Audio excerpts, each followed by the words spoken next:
Welcome back to another technical deep dive here in the Debug Zone.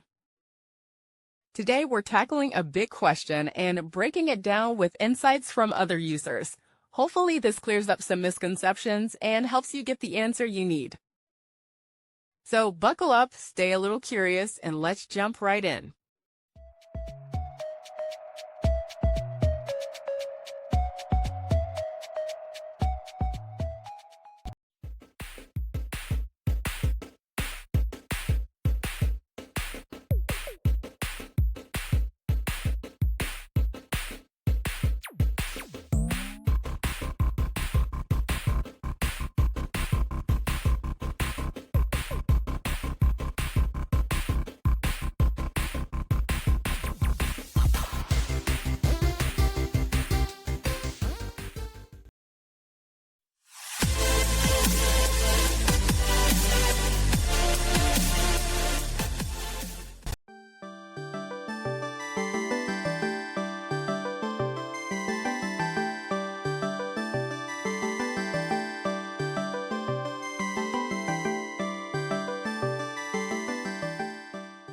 And that's a wrap.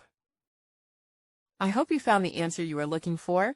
If you did, take a second to hit that subscribe button. It really helps out. And let me know in the comments which solution worked best for you. See you next time in the Debug Zone.